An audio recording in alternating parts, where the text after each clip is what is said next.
The night before had been long and cold. The shepherd's dog lay in the corner of a dim, drafty barn, his stomach empty, his ribs showing through his rough coat. His master had not fed him again. It was not the first time. Oh, and in his tired heart, he knew it would not be the last dot outside. The wind whispered through the grass, carrying with it the scent of distant fields, places he had never seen. The dog closed his eyes, hoping the smell of freedom could fill the ache in his belly. But hunger is a cruel thing. It gnawed at him until he could no longer bear it. With a slow rise to his weary feet, he looked back one last time at the barn. No warmth waited for him there, no kindness, only the same empty nights and colder mornings. So, before the sun had fully risen, he walked away, one paw after the other. The road ahead was quiet, painted in the pale silver light of dawn. Shadow stretched behind him like a memory he didn't want to keep. He didn't know where he was going, only that he had to go. The air smelled faintly of rain, and the grass by the roadside bent under tiny drops of morning dew. He walked slowly, head low, thinking of nothing but food, and maybe a place to rest. That was when a soft flutter of wings broke the silence.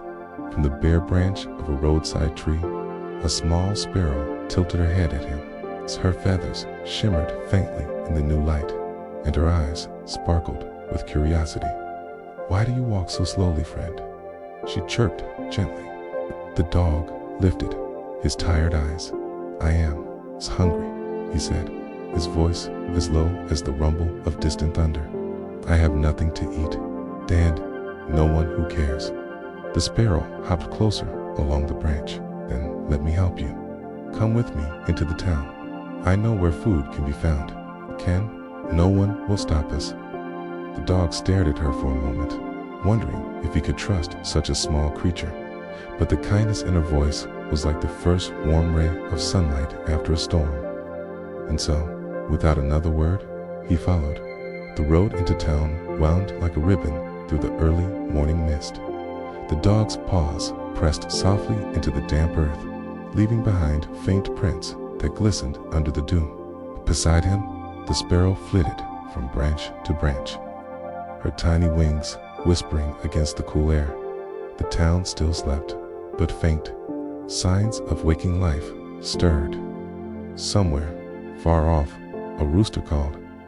A faint smell of bread drifted through the mist, so warm and gentle it almost made the dog dizzy with longing. His stomach tightened, but the sparrow's presence gave him hope. "We must be careful," she said softly, as if the morning itself might overhear them. "Food is here, yes, but it is guarded. We must take only what we can, and only when. No eyes are watching." The dog nodded, though his heart beat faster. The thought of meat, real meat, filled his mind like a dream, too good to be true. They reached the edge of the market street, where wooden signs hung above narrow shop doors, and small shutters creaked open one by one. The cobblestones were cold beneath his paws, worn smooth by years of carts and footsteps. Rainwater from the night before had collected in the cracks, reflecting the pale sky above. The sparrow landed lightly upon a wooden beam near the butcher's shop. She studied the scene like a thief reading a secret map. The butcher, a broad-shouldered man with a heavy apron, was busy sharpening his knives, the steady scrape filling the air like the hiss of a serpent. He muttered to himself, paying no attention to the shelves just outside his window. "There," the sparrow whispered, pointing her beak toward the edge of a long wooden board where thick cuts of meat rested. "Wait here and be still." The dog lowered himself against the shadow of the wall, trying to look like nothing more than a tired stray. His heart thudded in his chest as the sparrow took flight, her tiny form almost vanishing into the light mist. She landed beside the largest piece of steak and began to work quickly, her beak tapping and tugging at the string that held it in place.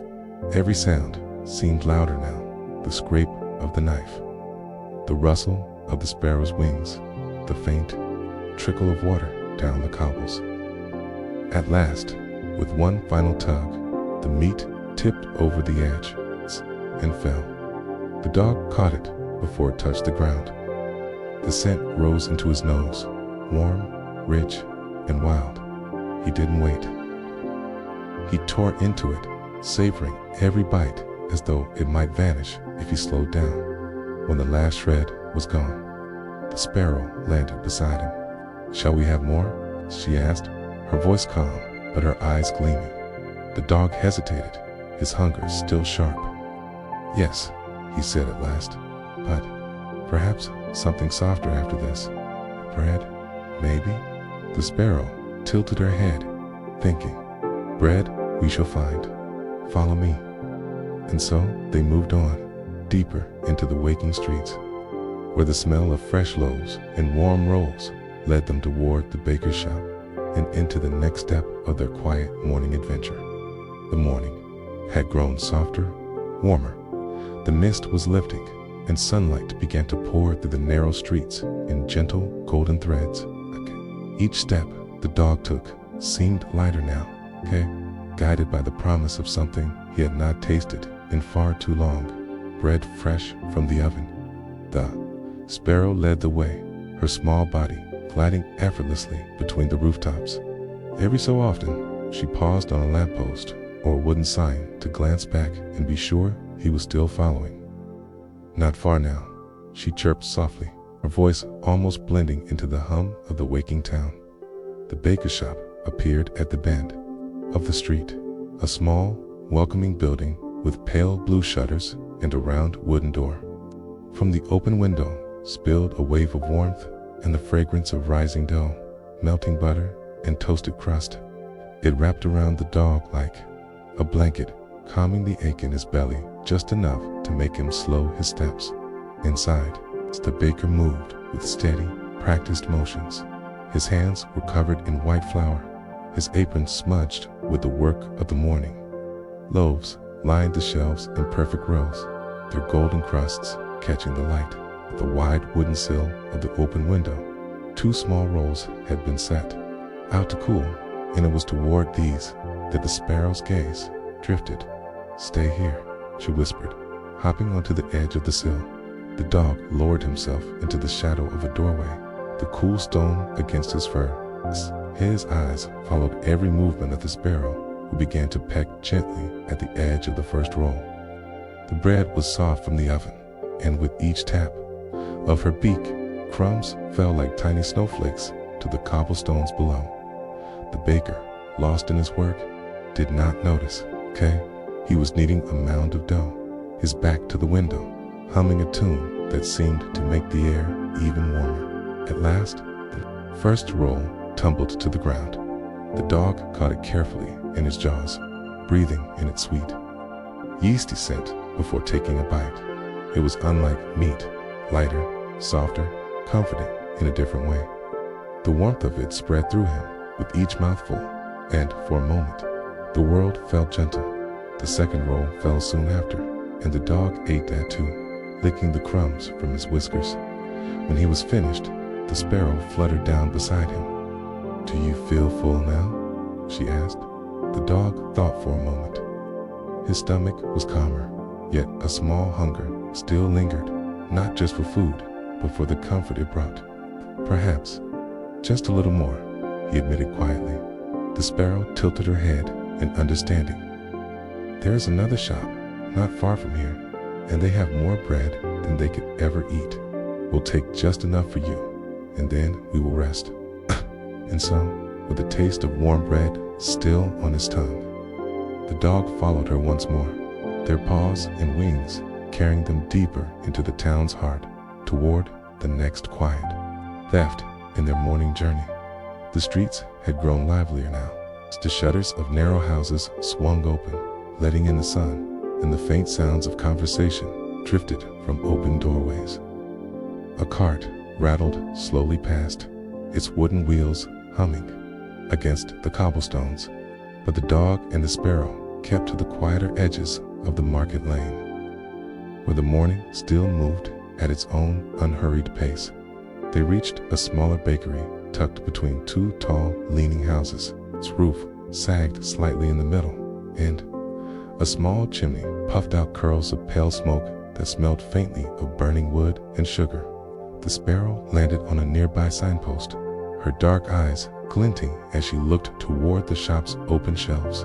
Here, there were not just rolls, but baskets of bread in all shapes, round loaves, braided twists, and flat golden discs speckled with herbs. The sight alone was enough to make the dog's mouth water. "Wait by that barrel," the sparrow said, pointing with her beak toward a shadowed corner near the wall. "I'll bring them down, one at a time. Eat slowly and savor it. There is no hurry." The dog settled into the cool shade, watching as she hopped to the edge of a wicker basket. Her small claws gripped the rim, and she began to work, tapping, pecking, tugging, until one of the loaves rolled forward, tipped over the edge, landing with a soft thud in the dust. The dog patted forward and picked it up gently between his teeth. The crust was firm and fragrant, with a faint scent of rosemary. He tore off a piece, letting the warmth spread through his mouth before swallowing.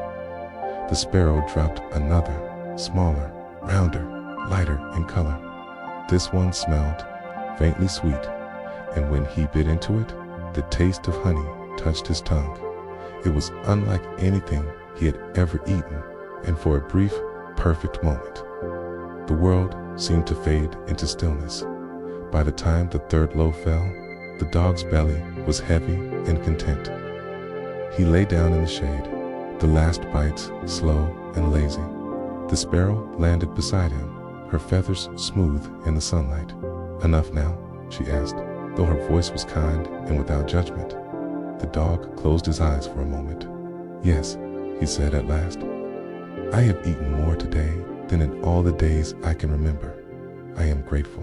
"Then let us leave this place," the sparrow said. "The streets are growing busy, and busy streets are not as kind to the quiet ones like us." Together, they turned from the market, moving away from the clamor of footsteps and the calls of shopkeepers. The air grew cooler as the town fell behind them, replaced by the wide openness of the countryside. A dirt road stretched ahead, lined with tall grasses that swayed in the soft breeze. Birdsong drifted from the hedgerows, and the warmth of the sun lay gently on their backs. The dog felt the weight of sleep begin to tug at him, not the restless sleep of an empty belly, but the deep, safe drowsiness that follows a meal well earned. He glanced at the sparrow. "Perhaps we might rest soon?" The sparrow nodded toward a cluster of low bushes where the shade pooled thick and cool. "Yes," she said softly. "Rest here. I will keep watch." And so the dog stretched himself out upon the quiet road, his breathing slowing as the sparrow perched above him, the world holding still around them. The long journey, for now, was paused. The warmth of the sun was a tender weight upon the dog's fur. He lay stretched across the quiet road, his head resting on his paws, eyes half closed, in that peaceful space between waking and sleep. The meal still filled his belly, and the world seemed far away, a soft blur of birdsong breeze, and the occasional whisper of grass against grass above him. The sparrow sat in the shade of a low bush, her small body still and alert. Her eyes scanned the horizon, though her voice, when she spoke, was barely more than a breath. "Rest, my friend. The road is calm. For now." The dog let the words sink into his mind, drifting on the edge of dreams. The steady rhythm of the wind lulled him, and his breathing slowed. Every sound grew softer, until a new one began to weave itself into the silence. At first, it was faint, a distant hum, like the earth itself was speaking under its breath. But slowly, steadily, it grew louder. A deep, steady rumble, the kind that made the stones in the road tremble ever so slightly. The sparrow's head tilted sharply. Her dark eyes narrowed toward the bend ahead. From beyond the curve of the road came the creak of heavy wood, the jangle of metal rings, and the slow rhythmic clop of hooves upon dirt. The dog stirred, his ears twitching at the sound. Through the haze of his drowsiness, he saw the first shadow stretch along the road, tall, uneven, and swaying as it moved. Around the bend appeared a cart. It was drawn by 3 broad-shouldered horses, their manes dark and tangled from the road. Behind them, the wagon swayed under the weight of 2 great barrels bound in iron rings. The wood was stained dark, and from the faint, sweet scent that drifted on the breeze, the sparrow knew it was wine. The carter sat high on the wooden seat, his hands heavy on the reins. His face was hard, his eyes fixed ahead, and he seemed to see neither the road beneath him nor the life upon it. The sparrow's feathers bristled. She glanced at the dog, who still lay in the path, too tired to move. "Get up," she whispered urgently. But the dog's body felt heavy, his mind slow from the comfort of rest. The rumble grew louder, the horses drew closer, and the sparrow could see now that the cart would not turn aside. Its wheels would pass straight over where the dog lay. "Stop," she called out, her voice sharp and clear against the stillness. "Stop, Carter, or it shall be the worse for you." The man looked down at the tiny bird with something between amusement and annoyance. "You make it worse for me," he muttered under his breath. With a crack of his whip, he urged the horses forward. The sparrow's heart quickened, but her voice was steady. "This is your last warning." The cart rolled closer still, and the world seemed to hold its breath. The sparrow's cry still hung in the air. When the cart's shadow fell fully over the dog, the rumble of wheels was now a growl in the earth. The hoofbeats a steady pounding that shook the ground beneath him. The carter's eyes stayed fixed ahead, as though the road belonged only to him. "Move," the sparrow urged again, but her voice met only the dog's slow, tired blink. He had eaten well. He had found a rare comfort, and in that soft, heavy peace, he had not felt danger coming close. Then, a jolt, terrible, hard sound of wood and iron meeting flesh and bone. The wheels passed over, crushing the quiet breath from the dog in a single, merciless moment. The rumble continued for 2 heartbeats more before fading, the cart pulling onward as though nothing had happened. The sparrow remained on her branch, her small claws gripping the bark until they ached. For a long moment, she could not move, could not speak. The air was heavy with the scent of dust and something colder absence. She looked down at the still form on the road. The morning light fell across him in golden stripes, but his chest no longer rose. The world around them seemed to fall away into silence. When at last she lifted her gaze to the cart moving slowly into the distance, her voice was quiet, but sharp as glass. "You have taken my friend," she said to the wind, though her words were meant for the man who could no longer hear them.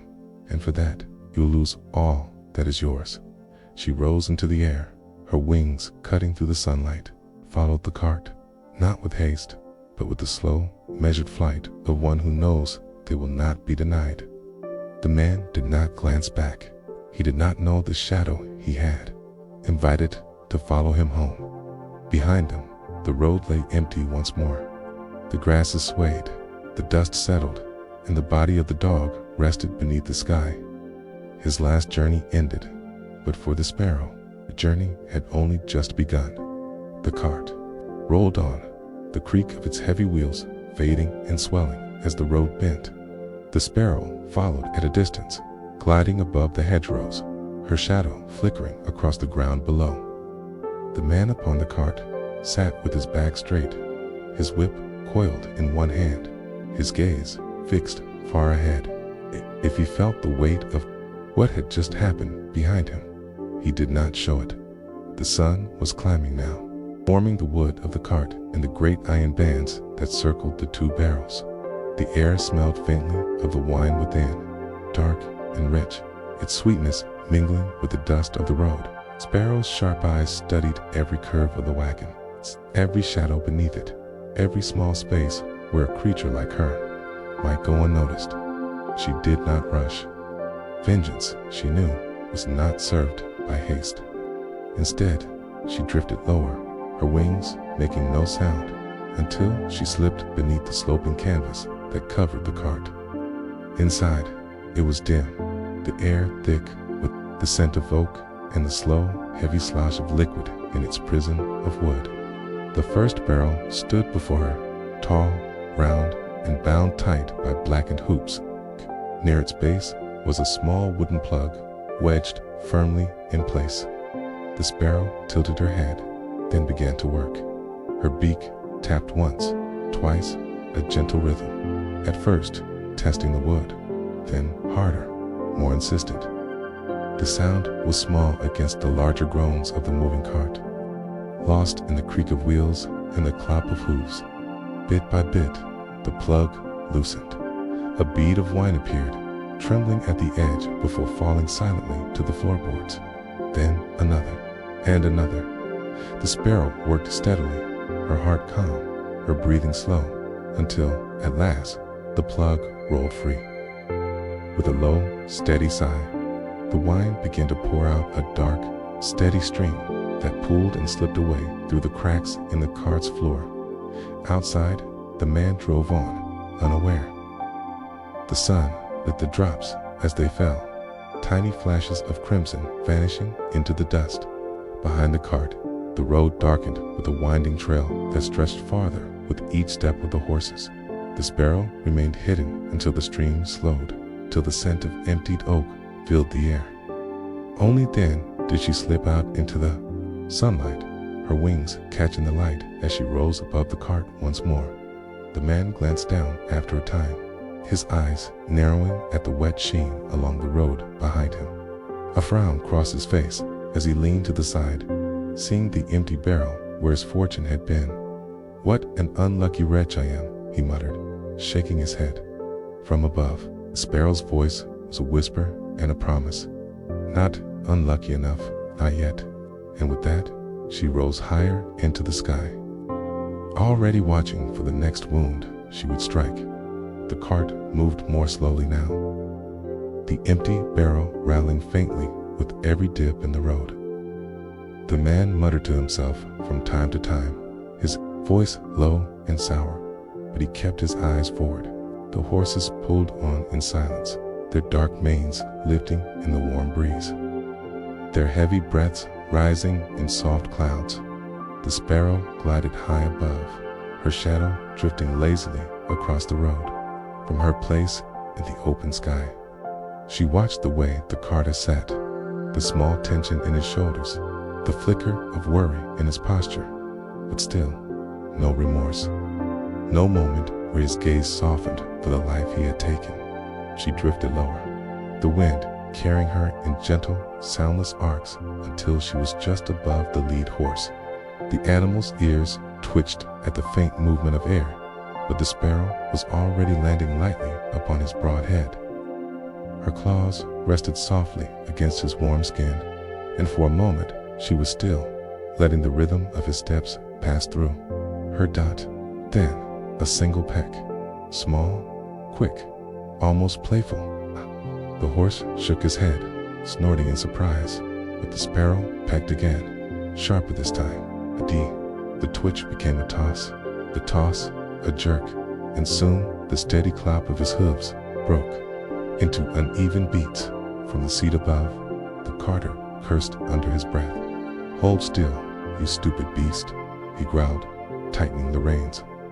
The horse tossed his head harder, his ears flattening, his eyes rolling white at the sudden irritation. The sparrow pecked again, relentless and precise.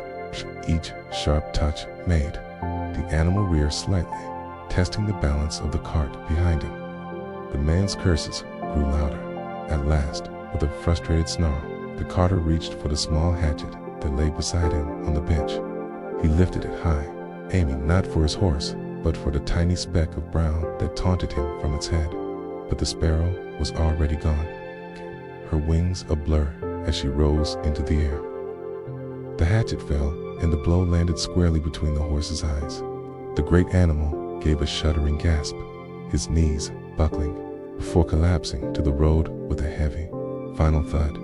The cart jerked violently to one side, the two remaining horses pulling against the sudden drag. The man swore again, louder this time. "What an unlucky wretch I am," he spat. High above, the sparrow's voice floated down like a feather. "Not unlucky enough. Not yet." She wheeled in the air, her shadow sliding across the cart as her gaze shifted to the second horse. Her work, she knew, was far from done. The road was quieter now. The single fallen horse lay still upon the earth, its dark mane stirring gently in the wind. The carter muttered a curse under his breath, climbing down to cut the traces and leave the body behind. Two horses remained, their ears twitching nervously, sensing the unease in their master. The cart rolled on, lighter now, without. The first sparrow, though the creak of its axles seemed louder in the open stillness. Above, the sparrow followed, her shadow drifting lazily over the road. Her small body moved with the wind, but her eyes never left the cart. She knew its weight, she knew its balance, and she knew there was more to be taken. Once again, she slipped beneath the canvas tilt into the dim, warm air between the wooden slats. Here stood the second barrel, full and heavy, the scent of wine rising from its sealed frame. The bung at its base was tight, but the sparrow had patience enough for the task. Tapped, her beak worked with careful rhythm, loosening the small plug as the cart rocked gently from side to side.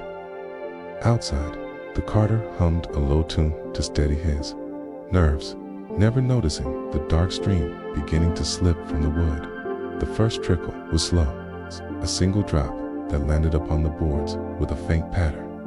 Then another, and another.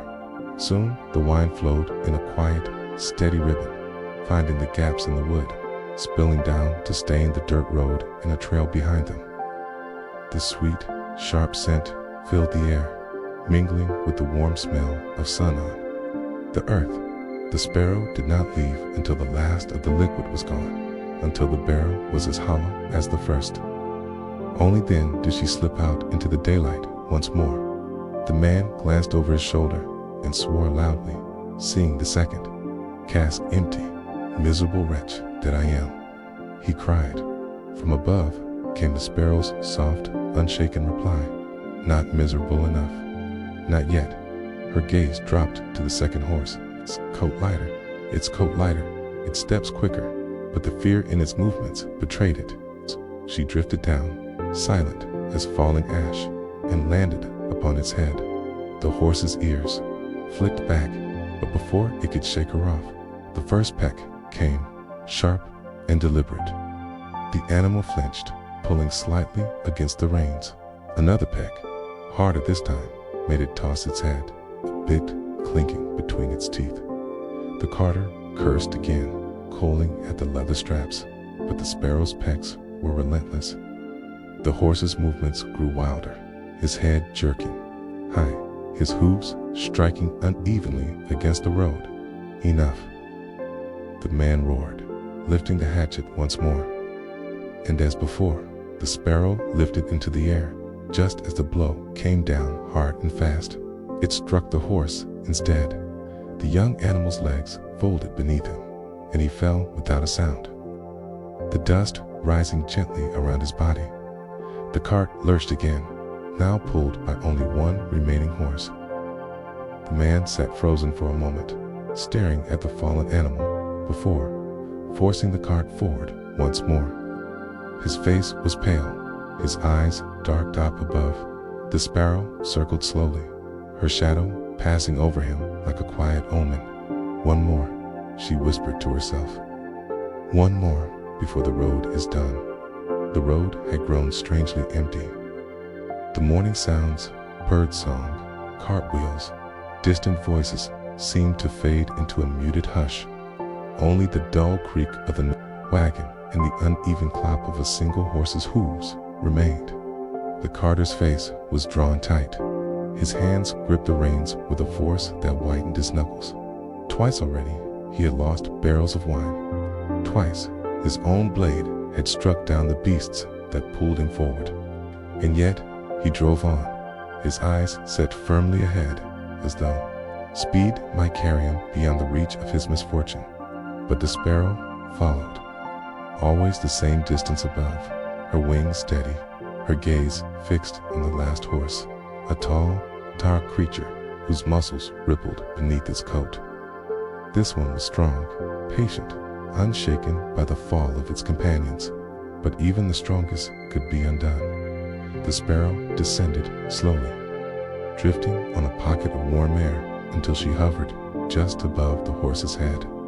Her shadow slipped over his eyes for a heartbeat. Then she settled softly upon his brow. The horse snorted, flicking an ear back, but the sparrow was already lowering her beak. One gentle tap, a pause, another, harder now. The horse twitched, lifting his head slightly. The sparrow struck again and again, each touch sharper, more insistent, until the animal's steps grew restless. The cart rocked behind him as he tossed his head, the bit jangling in his mouth. "Not you too," the carter growled, yanking the reins, but the sparrow's persistence was like a needle in the calm, relentless, piercing, impossible to ignore. The horse reared once, pulling the cart forward with a violent jolt. The carter swore under his breath, dropping the reins with one hand and reaching for the hatchet yet again. His jaw was tight, his breath quick. "Hold still, you cursed thing." The sparrow's wings opened. In one smooth motion, she lifted into the air, her body rising just high enough to watch the blow fall. It landed with brutal certainty. The third horse crumpled in the dust, his breath leaving him in a single long sigh. The cart shuddered too. A stop, its weight settling into the stillness of the road. For a moment, the carter just sat there, breathing hard, staring at the ruin of what had been his livelihood. He let the hatchet fall to the boards beside him, its edge glinting in the sunlight. "Miserable wretch that I am," he whispered hoarsely. From high above, the sparrow's voice was as soft as the wind. "Not miserable enough. Not yet." She turned her gaze toward the horizon, where the rooftops of the man's home rose faintly in the distance. Her wings carried her forward, not quickly, quitting, but with the unshakable patience of one who knew the journey would end exactly as she intended. The cart, with no horse to pull it, was abandoned where it stood, and the man stripped of his goods, and his pride began the long, heavy walk home. The road to the carter's home wound through open fields, their tall grasses swaying in the warm afternoon breeze. The sparrow flew above them, her shadow sliding like a whisper over the earth. Below, the carter trudged onward, each step heavy, his shoulders bent beneath, a weight far greater than the dust-covered hatchet at his side. But the sparrow did not fly straight to his door. No, there was work to be done first, and she would not do it alone. She turned from the road, gliding over a hedgerow into the quiet shelter of a small grove. Here, the air was cool and filled with the gentle rustle of leaves. The sparrow landed on the highest branch of an old oak, its bark rough beneath her claws, and began to sing. It was not the light, lilting song of a bird at play. It was sharper, lower, a call that carried meaning beyond melody. From the edges of the grove, other sparrows lifted their heads. From the fence posts and the rooftops of the far-off farm, doves turned their eyes toward the sound. From the dry field beyond the creek, starlings rose in a restless cloud. One by one, they came to her. Blackbirds with eyes like beads of coal, small finches, feathers trembling in the sunlight. Even the crows, broad-winged and watchful, drifted closer, landing in the branches around her. When the grove was thick with feathers and the air alive with a soft stir of wings, the sparrow spoke, not in the way humans speak, but in the quiet, certain language of the flock. She told them of the dog, of the cart, of the man who would not turn his wheel to spare a life. and she told them of the bounty waiting in his loft, grain enough to feed every beak for miles. The murmurs of the gathering rose and fell like the tide, and when she was finished, there was no hesitation. The crows were the first to lift into the air, their great wings beating like drums. The sparrows followed, then the starlings, the doves, and the finches, a living storm of feathers and voices. Together, they rose above the fields, a shadow so wide it passed over the carter himself. As he walked, he glanced up once, frowning at the strange dark shape in the sky, but the flock was already moving on, faster than his weary steps could follow. By the time the man's home came into view, a squat, weathered cottage with a steep roof and a small barn beside it, the sparrow and her army were already there. They circled in slow, patient loops above the building, waiting for her signal from the highest branch of the lone tree by the barn. The sparrow looked down at the loft window, its shutters half open, the scent of dry grain spilling into the air. The corners of her beak curved just slightly in something that was not quite a smile. "Now," she whispered, and with a roar of beating wings, the flock descended. The barn stood in the golden light of late afternoon, its wooden boards warm from the sun. From the half-open loft window drifted the dry, earthy scent of grain, the smell of stored seasons, of harvests gathered and kept safe for the year ahead. But today, that safety would be broken. The sparrow hovered at the window for a moment, her wings beating softly against the warm air. Inside, the loft was dim, shadows pooling in the corners where the rafters crossed. Beneath her, sacks of grain were stacked high, their rough burlap skins holding the weight of a year's labor. One small sound was all it took, a sharp, short chirp. The crows came first, sweeping in with the heavy beat of their black wings. Their claws clattered against the wooden floorboards as they landed, beaks already tugging at the seams of the nearest sack. The sparrows followed, darting in quick, precise movements, scattering loose kernels with every peck. Soon the air was filled with the soft hiss of grain spilling from torn sacks, a steady, falling sound like rain on dry earth. The starlings worked in restless waves, prying at the bindings until the seams gave way. The doves cooed softly as they pulled at the loosened threads. Kernels rolled across the boards, catching the light from the window in tiny golden glints. Some fell through the cracks to the barn floor below, where the smaller birds waited to feast. The loft became a swirl of feathers and dust, the air growing thick with the scent of grain and the faint, dry rustle of burlap tearing. Every sack was a hill, every hill a treasure, and every treasure was scattered to the wind. The sparrow moved among them without haste, her eyes sharp, her beak working at the knot of another bag. She did not eat, she did not rest. Her purpose was not hunger, but the quiet, certain unraveling of everything the man had built. Outside, the sun slipped lower, its light stretching into long bars across the barn wall. The shadow of the flock wheeled over the roof again and again, spilling briefly into the loft each time a bird swept past the open window. By the time the sparrow called the work to pause, the loft was nearly bare. The sacks sagged, half empty, or torn open entirely, their contents strewn across the floor in drifts and piles. The air was quiet now, except for the faint ticking sound of grain still rolling into the cracks below from her perch on the loft beam. The sparrow looked toward the distant road. Far off, she could see the figure of the carter, still walking, still unaware. He would return to an empty loft, and that emptiness would be only the beginning. The carter's boots dragged along the dusty road, each step slower than the last. His shoulders ached from the weight of the hatchet hanging at his side, and his throat was dry from hours of walking under the sun. But more than the heat or the distance, it was the heaviness in his chest, the knowledge of loss that pulled at him this side of his cottage brought no comfort. Its crooked roofline and weathered walls seemed smaller now, shrunken against the open sky. Beside it, the barn stood still and silent, the loft window yawning open. A faint rustle came from within, carried on the warm wind. Something in that sound unsettled him.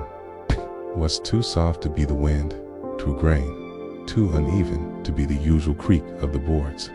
He crossed the yard slowly, his boots stirring little clouds of dust. The scent of grain hung in the air, rich but strange, sharper than usual, as though it had been spilled and left open to the air. When he pushed open the barn door, the first thing he saw was the floor. Golden kernels lay scattered in every corner, piled against the walls, caught in the gaps between the boards. They crunched under his boots as he stepped inside.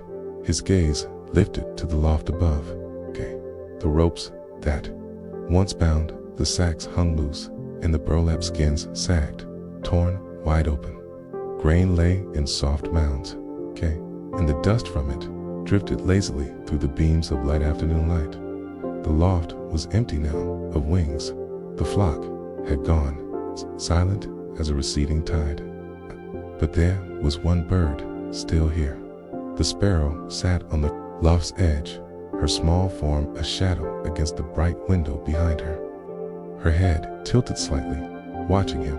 For a long moment, neither moved. The man's jaw tightened, his eyes narrowing.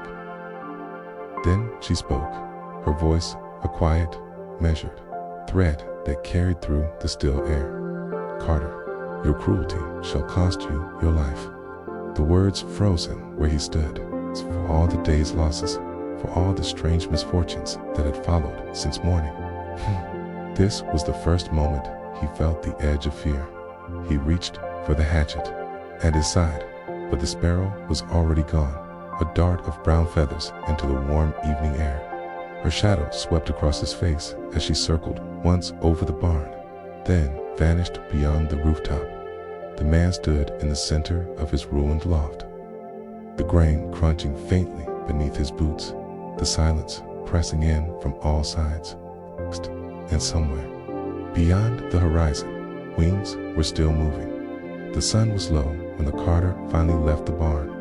Its fading light stretched long across the yard, turning the dust in the air to drifting gold.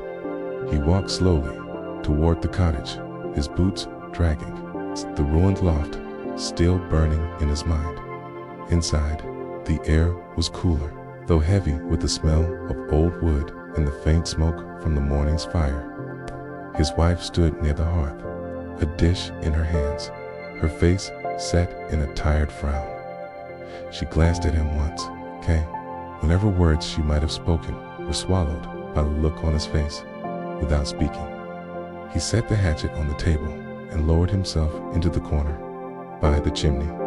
The seat was hard, but it was the only place in the room where the fire's warmth reached fully. His eyes stayed on the floor, watching the shadows tremble across the uneven boards. The quiet was almost enough to soothe him until it was broken by a sound from outside. A small sound, sharp, deliberate, a single chirp. He lifted his head, eyes narrowing. There, perched on the narrow wooden ledge just beyond the glass, was the sparrow. The fading light caught the edge of her feathers, and her eyes were bright, fixed directly on him. "Carter," she said softly, her voice somehow carrying through the pain as though the glass were not there at all. "Your cruelty shall cost you your life." The words coiled in his mind like smoke. His hand twitched toward the hatchet on the table, but he didn't reach for it. Not yet. Instead, he stared at her, his breathing slow, his chest tight. The sparrow tilted her head, as though studying him. Then she fluttered from the window, disappearing into the shadowed yard. He sat still for a long while, the silence heavy again. But it was no longer the same silence. It was a silence with something inside it. A wait, a waiting. When the first night wind slipped through the cracks in the shutters, he thought he heard the faint brush of wings outside. And somewhere in the darkness, a tiny voice, almost too quiet to hear. Soon, night had fallen fully, and the cottage was wrapped in shadows. The flickering fire cast long, wavering shapes on the walls, but its warmth did little to ease the chill in the air. The carter sat by the hearth, his eyes heavy with exhaustion, yet his mind was restless, tangled with the day's losses and the sharp echo of the sparrow's warning. His wife moved quietly around the room, her movements slow and tense as she cleared the table and stacked the scattered dishes. Outside, the wind whispered through the cracks, carrying with it the faintest sound, a soft, deliberate tapping. At first, the tapping was easy to ignore, a trick of the night, a branch brushing the window, perhaps a small animal seeking shelter. But as the moments passed, the taps grew more certain, more rhythmic, as if someone or something was calling. The carter stood abruptly, the chair scraping harshly against the wooden floor. He moved toward the window, heart-pounding breath shallow, and there, perched just beyond the glass, on the narrow ledge, was the sparrow. Her eyes gleamed with quiet fury, her small body still against the cold night air. The tapping continued, a steady drum against the pane, drawing his gaze. "Carter," her voice came, soft yet commanding, as if the night itself carried her words inside its folds. "Your cruelty shall cost you your life." Hayes' fist clenched. At his side, the anger simmering just beneath the surface. He reached for the hatchet lying on the nearby table, gripping its worn handle tightly. But before he could strike, Sparrow fluttered inside the window, long cracked from the days, heat giving way with a faint creak. She slipped through the opening like a shadow, landing lightly on the mantel above the fire. The carter's wife gasped, clutching her apron, but the sparrow did not hesitate. Her sharp eyes scanned the room, taking in every corner, every shelf, every scrap of grain or food left within reach. The tapping turned to pecking, quick, persistent, and unrelenting. She moved through the cottage like a quiet storm, scattering crumbs and knocking over small objects. The faint sound of grain spilled onto the floor added to the mounting tension, a soft rustle that filled the room with a sense of unrest. The carter's anger erupted like a sudden flame. "Get out!" he roared, raising the hatchet as he lunged toward the bird. "Huh?" His wife joined in, waving her hands and shouting, her voice trembling with fear and frustration. But the sparrow was swift, darting between them, impossible to catch. She fluttered higher, knocking down a small wooden box, spilling its contents across the floor. The carter's rage only grew, his strikes wild and desperate, shattering dishes, chairs, and even the heavy table at the room's center. The cottage filled with the sounds of breaking wood, falling glass, and furious shouts, a chaos born from fear and helplessness. And all the while, the sparrow's sharp eyes watched from above, calm and unyielding. When the dust finally settled, the room was wrecked, splintered furniture, shattered plates, and grains scattered in thick piles across the floor. The carter and his wife stood breathless amid the ruins, their faces pale and hands trembling. But the sparrow was gone, vanished into the night as silently as she had come. Her warning echoed in the heavy silence. "Your cruelty shall cost you your life." And somewhere beyond the broken walls and shattered peace, the night waited, patient, unyielding, and watchful. The night stretched on, thick and still, pressing against the broken cottage like a heavy cloak. Outside, the wind had settled, leaving the world hushed except for the faint rustling of leaves and the soft creak of the ruined wooden beams. Inside, the carter sat alone amid the wreckage, his back against the cold wall, eyes staring into the empty hearth where the fire had long since died. His hands were bruised from the night's fury, his breath slow and uneven. The quiet was heavy, a silence that filled every corner and seemed to whisper in his ears. He thought of the fallen horses, the spilled wine, the shattered grain. Each loss felt like a weight, piling higher until it pressed down on his chest. His mind churned with regret, anger, and a deep, gnawing fear he could not shake. And still, the sparrow's voice echoed, soft but certain, threading through the silence like a ghost. Your cruelty shall cost you your life. He closed his eyes, trying to shut it out, but the words lingered, twisting in the dark. The loneliness wrapped around him, tight and suffocating. Outside, the stars blinked faintly against the velvet sky, distant and cold. The world moved on, but here, in the shattered remains of a life, time seemed to stand still. The Carter's breath slowed. His eyes grew heavy, and at last, the silence folded over him like a blanket. Sleep came quietly, but beneath it, the weight of what was lost stayed a quiet storm waiting to break. The first light of morning slid quietly into the cottage, stretching pale fingers across the floorboards. The broken furniture lay in crooked shadows, the air still thick with the smell of dust and spilled grain. The Carter stirred where he had fallen asleep against the wall, his back stiff, his neck sore. For a moment, he thought the night's chaos had been a dream, but then his eyes adjusted, and the truth stood before him. The wreckage, the emptiness, the silent weight of all that was gone. The ache in his hands and the hollowness in his chest told him it had been real. His wife moved quietly in the far corner, gathering the unbroken plates, her face pale and drawn. They exchanged no words. What was there to say? Every sentence would have been built on loss. The morning air drifted in through the cracked window, cool and damp with the scent of the fields. Somewhere in the distance, a bird sang. Its sound was clear, sweet, almost ordinary, until it came closer, tapped the Carter's head, lifted. He knew the sound now, knew it in his bones. He rose slowly to his feet, the boards creaking under his weight. On the ledge beyond the broken pane, the sparrow stood. Her feathers caught the first gold of the sun, her eyes sharp and unwavering. "Carter," she said, her voice low but cutting through the room as though it were the only sound that existed. "Your cruelty shall cost you your life," and clenched. His jaw, the fear that had crept in during the night, was now a hot, restless anger. "You've taken enough," he growled. "My wine, my grain, my beasts, my peace. Enough." The sparrow tilted her head, her gaze never leaving his. "You think this is enough? You think loss alone is payment for the life you took? No, Carter, the debt is not yet paid."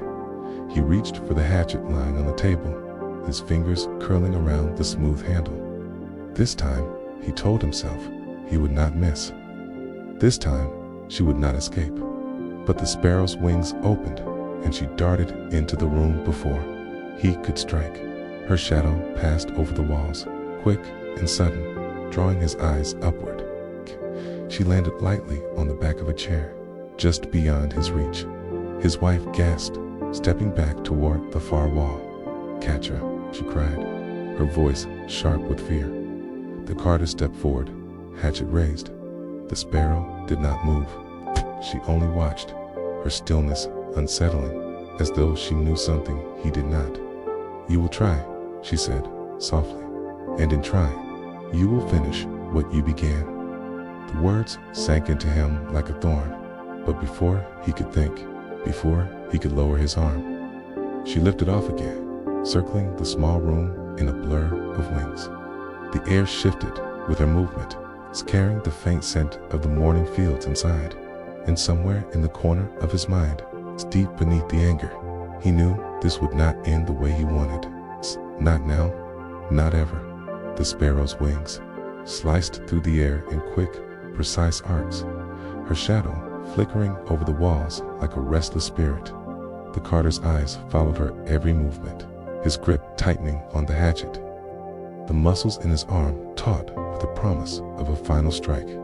His wife clutched the edge of the table, eyes wide, her breath fast. "Don't let her get away," she urged. Her voice carried the tremor of someone who had lost too much already, could not bear to lose even the smallest battle now. The sparrow landed on the back of a broken chair, her head tilting, her small claws gripping the splintered wood. For a heartbeat, the room went still. Then, with a sharp, deliberate chirp, she took off again, weaving between the carter's swinging arm and the walls of the cottage. The hatchet missed her by inches, biting deep into the wooden beam near the hearth. The blow shook the wall, sending down a thin rain of dust from the ceiling. The carter swore, yanked the blade free, and swung again. The sparrow's flight was like water slipping between stones, fluid, untouchable. Each time he struck, the hatchet met wood instead of feather, splitting chair legs, gouging shelves, knocking cups and bowls to the floor where they shattered in sharp bursts of sound. His wife joined in, snatching a heavy iron pan from the hearth. She swung at the bird with wild force, missing each time but striking the table, the cupboard, the side of the doorframe. The cottage echoed with the sounds of breaking, the air thick with dust and the sharp temps of splintered wood. The sparrow darted low, skimming just above the floor, drawing their strikes downward. A plate cracked into pieces under the wife's pan. The hatchet smashed into the edge of the cupboard, splitting it in two. Every miss fed their fury. Every crash pulled them further from reason. The sparrow's wings carried her upward, alighting on the mantel for a brief second before she rose again, her voice clear in the chaos. "Carter, your cruelty shall cost you your life." The carter roared, swinging the hatchet with all his strength. The wife swung too, their blows crossing paths in the air, both aimed for the tiny shadow that twisted between them. But the sparrow was already gone, lifting above their heads in a swift burst of wings.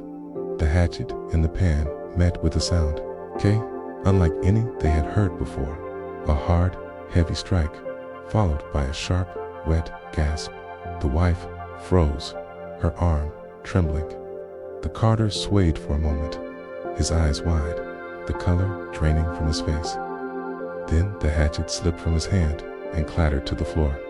The sparrow circled once above them, a small body cutting through the thick, dusty air. And then she spoke quiet, certain. "Final, it is done." The sound of the hatchet striking the carter's skull still hung in the air, as if the walls themselves were holding it. For a heartbeat, nothing moved. The wife stood frozen, the iron pan heavy in her hands, her eyes wide with the sudden weight of what she had done. The carter's body swayed, then folded in on itself, falling to the floor with a dull, final thud. The dust stirred around him in slow, lazy swirls, settling over his still form like the first drift of winter snow. The hatchet lay where it had fallen, its edge dark in the dim light. The room was silent now, not the ordinary silence of a quiet house, but the deep, layered silence that comes when something has ended and will never be again. The wife's breath came in short, uneven gasps. Her eyes darted around the room, searching for the sparrow. But the small bird was no longer darting between beams or alighting on shelves. Instead, she was at the window, her tiny frame outlined by the pale glow of the morning sky. The broken pane met the cool air inside, carrying with it the faint scent of the fields beyond. The sparrow looked back only once. Her gaze was calm, steady, unreadable. In that single look, there was no triumph and no pity, only the quiet weight of a promise kept. Without a sound, she stepped into the air, her wings opening in a slow, graceful arc. She lifted away from the cottage, rising higher with each beat until she was nothing more than a speck in the pale distance. The wife sank to her knees beside her husband's body. The iron pans slipping from her hands to the floor sounded. Maid was small, almost too small to be noticed, but in the stillness, it echoed outside. The day went on. The wind moved through the grass. The sun warmed the fields, and somewhere, far off, other birds sang. The sparrow did not join them. Her shadow passed over the land for only a little while longer before it was gone entirely. The fields lay open beneath the pale morning sky, washed in soft gold from the rising sun. A light mist still clung to the low ground, curling gently around the roots of hedges and the trunks of old trees. Through it all, the sparrow flew, her small shadow drifting silently over the earth. The cottage and the yard were far behind her now, fading into the horizon. The broken cart, the empty barn, the spilled grain, all left to the stillness they had earned. The road ahead was clear and quiet, lined with wildflowers swaying in the morning breeze.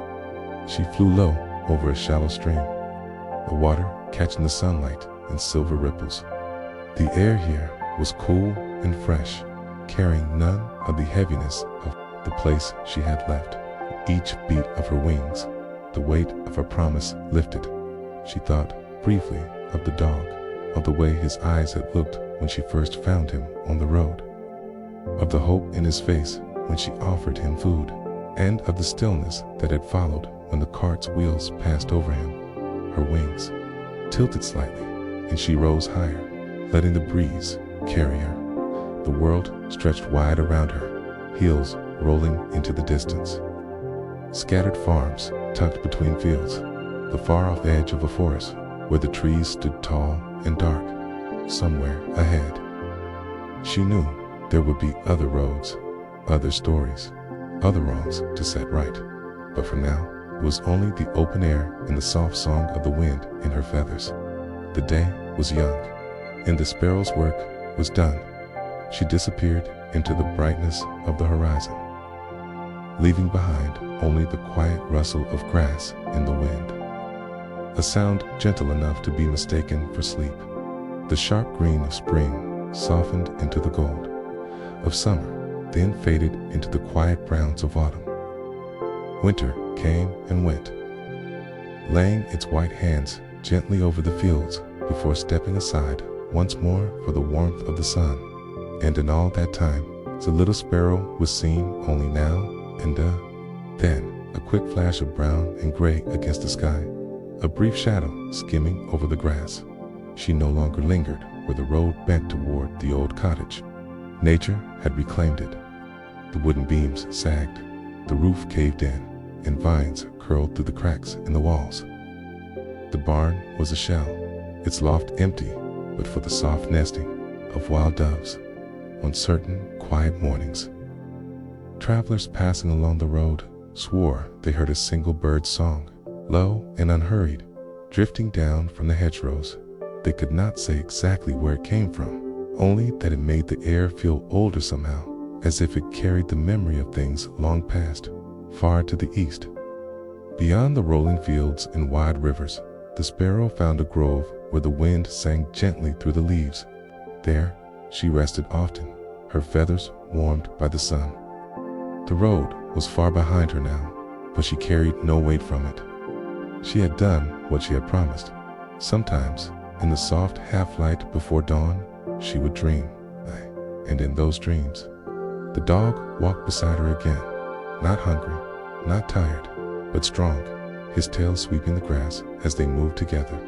They would wander through endless fields, without carts, without cruelty, without endings, just the quiet joy of the road beneath their feet and the sky wide above them. When she awoke, the wind in the trees sounded almost like his footsteps, and for the rest of the day, her flight felt lighter. The world went on, the seasons turned, and somewhere, beyond the reach of memory, the story rested, as all stories do. Once they are done, in a gentle turn of time, the sparrow's life became one of open skies and quiet perches. She no longer chased the weight of justice, nor carried the sharp edge of vengeance in her wings. The air she flew through was lighter now, filled only with the scent of pine forests, sea winds, and the faint sweetness of flowering meadows. She learned the hidden paths of rivers where they curled between mossy stones and disappeared under the cool shade of willows. She came to know the resting places where sunlight lingered longest, warming the bark of old trees. Some mornings, she would sit upon the highest branch of a lone oak, watching the mist slowly lift from the land, as if the earth itself were waking from a deep dream. The years left their marks gently. Her feathers grew softer at the edges, and her flight, though still strong, was calmer, less hurried, more deliberate. She no longer counted the miles behind her or the distance yet to go. Instead, she measured her days by the rise and fall of the sun, by the changes in the wind, by the familiar songs of other birds returning in the spring. Sometimes, skip too, she would hear the far-off creak of a cartwheel on some distant road. It was never the same road, never the same cart, just the sound of another story being carried through the world. She would listen for a while, then close her eyes, letting the wind pass through her feathers, untroubled. For in the quiet years, she had come to understand, every road ends, but the sky is endless, and in that endlessness, there is always peace for those who seek it. The day was ending. Not in a rush, not in a blaze, but in a slow, unhurried way that made the light seem to stretch on forever. The sun sank low, turning the edges of the clouds into soft ribbons of gold. The air was warm, holding the last breath of summer, and the wind moved like a quiet sigh across the land. The sparrow glided high above it all, her wings catching the fading light. Far below, the hills rolled gently into one another, their shapes softened by the haze of distance. Patches of forest lay like dark islands in a sea of pale green fields, and a silver river curved slowly toward the horizon. There was no path to follow now, no destination, only the sky, wide and endless, changing in color as the sun touched the far hills. Shadows grew longer, blending into the folds of the earth. The first stars began to appear, faint and shy at first, then brighter as the evening deepened.